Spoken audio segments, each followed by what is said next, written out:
Hi, welcome to Look Ma No Hands. My name is Linda. This is a special edition episode, and in today's episode, I'm going to be talking to you about a trip that I took to a local yarn store called Wool & Company. It's in South Elgin, Illinois.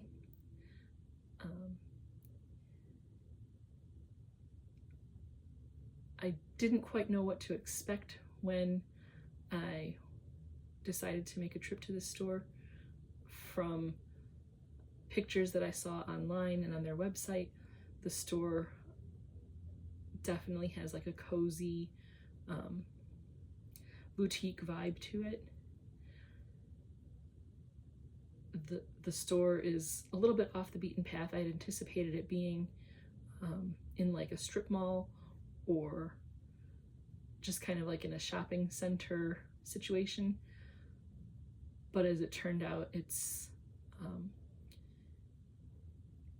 kind of in more of a newly developed area that I would presume used to be agricultural, more like farmland, because immediately across the street from the store there is some kind of field where things are growing. Right now, being that it's not the growing season, I couldn't tell what it was that was growing in the field, but it had kind of an unexpected location in terms of what I'm used to. So that was kind of exciting. Just at first I thought I must have taken a wrong turn because it seemed a little more rural than I had anticipated, but it was definitely a pleasant surprise once we got into the store and saw how cozy things were and the very organized layout of the store. So upon arrival, when you walk in, you see like a nice display of some small kits and the large sign indicating the name of the store. And then I did kind of a counterclockwise stroll through the entire store. It took me about 15 minutes just to kind of ooh and ah over all the beautiful things that I saw as I was walking through the store. As you can anticipate with a more local yarn shop type of store, there was a lot of like Malabrigo, Labienne, hedgehog fibers. There were a few skeins of one of my personal favorites, Leading Men Fiber Arts. So yeah, just a lot of those more small label type of yarns, a little bit more specialty kind of yarns, not necessarily commercial or big box type of yarns. They did have a few offerings in terms of like Lion brand and other more reasonably priced, affordable things that you could find in there. But I would say that all of the yarn definitely was what I come to expect when I'm shopping the small labels and things like that. So I was a good girl. I went in with a budget and did my best to stick to that budget. The budget that I set for myself was $120. So I knew that the prices on some of the things in there were going to be a little bit more than what I typically pay when I go to the big box stores, but I didn't want to go hog wild and overspend on my first excursion out into the small yarn shop situation.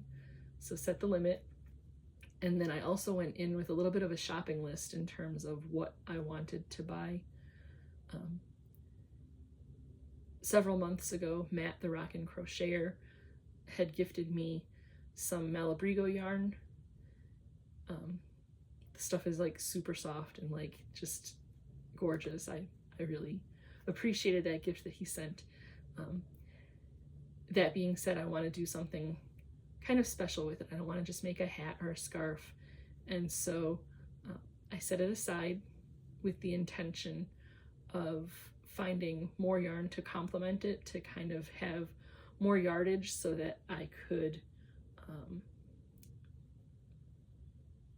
make a larger project than just a hat or a scarf. So when I was out shopping over the weekend, I knew that I was going to look for merino yarn and hopefully end up maybe even getting Malabrigo to complement the Malabrigo that I already had. The store did have Malabrigo Rios in stock in store, so then it was just a matter of deciding what color I wanted to pick. Did I want to go with a complementary color? Did I want to go with a contrasting color? And the decision that I made ultimately was to go with something that kind of complemented it. The skeins of yarn that Matt had sent were in the color Ojas, which is like a dark green color. And I decided to stick in that family of green colors and got the color Ankara green, which is kind of almost like if you think of the copper patina that aged copper gets. It goes from the nice bright orangey color to kind of like that more green color. That's kind of how I would describe this color of green. At least that's what I think it looks like. I'll pop in a picture so that you can take a look and decide for yourself, but I think it'll look like a very nice contrast to the darker green. My intentions are more than likely to make kind of a striped polo style cardigan. I don't need long sleeves on my sweaters, which is why I don't typically buy sweaters when I go shopping into the department stores and things. When I was younger, I used to buy sweaters just because, well, you know, buying sweaters. But as time has gone on, I've decided that I really don't like the extra length and kind of uselessness of a long sleeve for myself.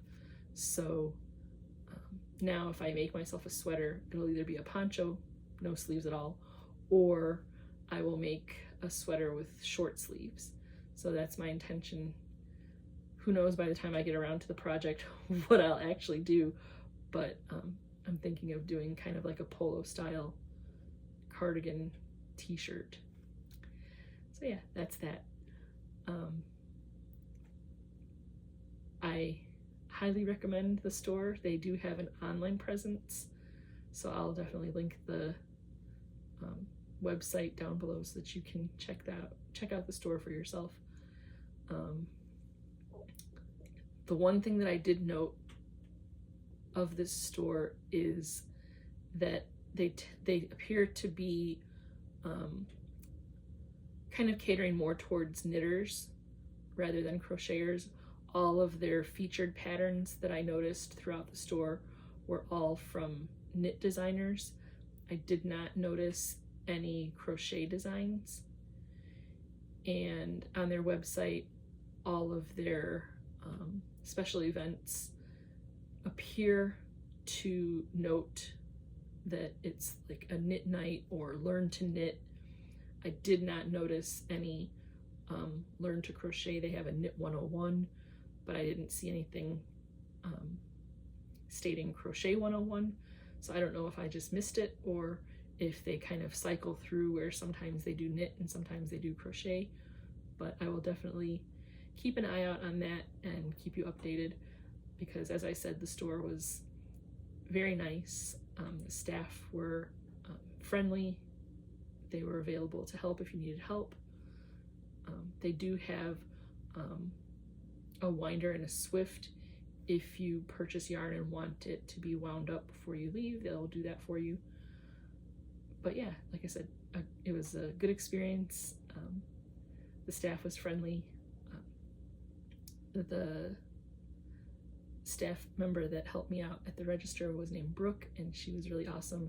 We had a nice little chit chat about our projects. So like I said, definitely recommend the store. And I can't really speak to the online experience because I haven't ordered online from them, and I probably won't. since they're local enough to me that if I really wanted something else from that particular store, I would just take a little ride out to go visit there. And I'm very much a people person, so though online shopping is definitely a nice convenience, I like getting out and about and talking to people and having conversations, especially around knitting and crochet and yarn. It's just fun to be able to get out and be with other people that also appreciate the finer things of the crafty life. So yeah, thanks for stopping by, and I will catch you in another one.